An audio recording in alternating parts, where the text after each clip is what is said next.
Yeah, okay. This is Lyrical Minded with Milo, and it's that time. It's that place, 8 till 10 p.m. on Sunday nights, and we got an amazing opportunity to talk to John Ruiter, and I hope I've pronounced his name correctly. But if I haven't, then John will soon correct me.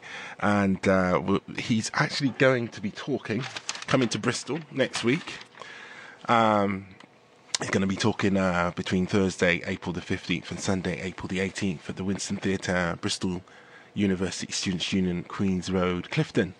And we're going to talk to him about what he's going to be talking about. And my interest is from the angle of words. He's got a great approach, a great way of looking at words, and but through his philosophy. And you know what? I've been sent a CD, I've been sent a book, and I've read lots of things about him from Pascal, who has been sending me some information, and Mary. Thank you very much, Mary. And apparently we got listeners in Canada today, and probably all over the world, and London, who are tuning into the show to hear us talk with John, and to hear what he's got to say.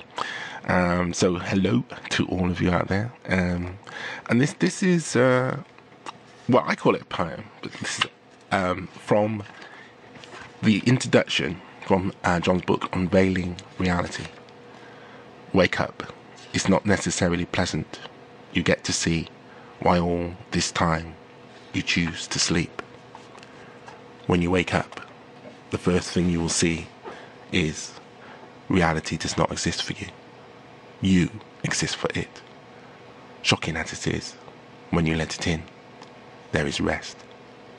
You do not have to labor anymore to hold together a reality that does not exist, forcing something to be real that is not real. You and this life have been living are not real. In letting it in, even though the shock and the pain shattering, there is rest.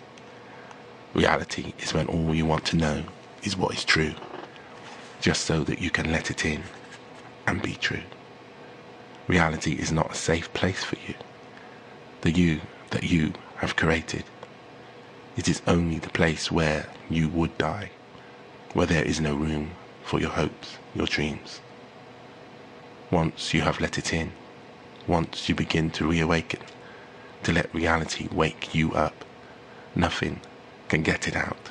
That is the beginning of your end. Waking up can be no more painful than the agony of your dream. But waking up is real. There will be integration, a merging of reality in you. You and reality will become one. And in the world that does not accept nor want one but two, you will become a beloved servant instead of a controlling master. And that was John Ruiter, composed in February 2000 in Edmonton, Canada. Now I'm going to try and do a link, there's a live link to Canada with John right now. If this doesn't work, then we're going to try another method. Let's see. Right, we're going to try and see if I got my guest on the other line. Let's just see. Hello? Hello, Miles. Wow, okay. Hi, John. Hello, Miles. Oh, great, we're there. Can you hear me? Yes, I can hear you. Excellent. Now, you're a bit faint here, but I'm sure you're clear going out. Okay. Great. Shall I speak up a bit? Yeah, if you can, that would be great. All right, that's good. That would be great. I'll turn myself down a bit because I'm really loud. Lovely. How's Canada? Canada is warming up. We just had a little bit of high winds and snow. Right. But we've got our sun back again. I see. Yeah, of course, because you have really amazing summers and really, really cold winters, don't you? Well, yeah, that's right. The summers, we have a lot of broken up skies and blue skies, and in the winter, it can go down to minus 40. Excellent. Wow. Now, John, I know you haven't got much time, so I've looked at your CD and I've looked briefly at your book, and I know you're speaking in Bristol this weekend. Is that right? Yes.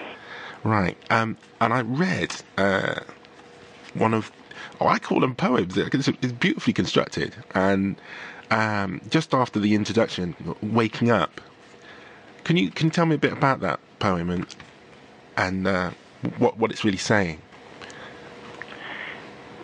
Waking up is basically coming into recognition and realization of there being an entire interior within, and we're accustomed to living our existence recognizing that everything is outside of us.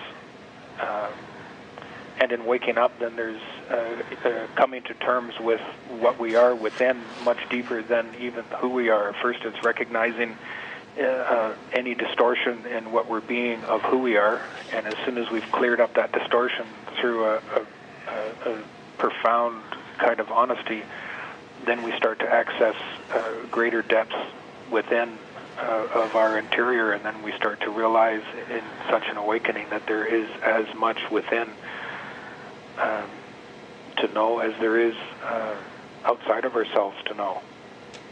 I see. So, wow.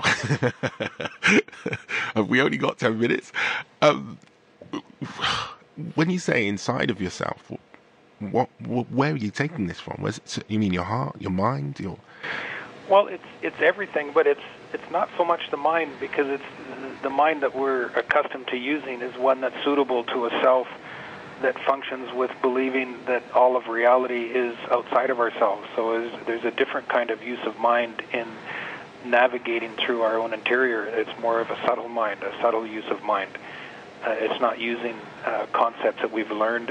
It's moving only by actual awareness of what we know the truth of within, and not using anything else. As soon as we move into using something else, and that takes us into a self that relates to things outside of ourselves.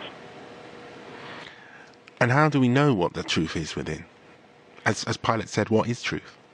Well, it's first not even knowing what the truth is within. It's just beginning with realizing that we all know that there's something more within. We don't know at first what that is or even how to access it. But if there's an awareness to the fact that we are knowing something, and that we know that there is way more within than what we've ever encountered, then just staying with that and staying on that and being completely honest to that. And then one of the things that begins to be realized is that we know almost nothing of what matters most within. But beginning with that resonance within, that there is way more to be known, staying with that starts to open it, and it's the profound honesty that really enters into that. We can't use any of our learning as a self in how to function in this world. That learning doesn't help us to move within. To move within is to use only the very little bit that we actually really know the truth of. Which is? That we know almost nothing of what there is within. Right. And as little as that sounds, it's really enough. Quite a significant point. Because if you're assuming knowing the truth of something that you don't actually know, then the belief of that bars us from our own interior and the awakening into it. I see. So the fact that we're honest about the little we know is the start of a path. Yes. Towards truth. As soon as there's a recognition of how little we actually know about our own interiors, that causes a profound kind of softening within and an openness within to recognize that most of what we know is nothing. Wow. And that creates a different kind of sensitivity and a different kind of awareness that is required to be able to access our own interiors and to move within. Right, okay. Now, I've learned a little about you, and it said at the age of 17, you were unexpectedly immersed into a depth of reality. And is this the first time that you realised this? What happened at 17? When I was 17, I consciously opened up myself and my heart and my mind to realizing that there's something much more within and without, that there's something much more to reality than what I've ever experienced or perceived or even thought of. And with that kind of a profound opening within, everything of that kind of reality that I didn't know about all of a sudden became known.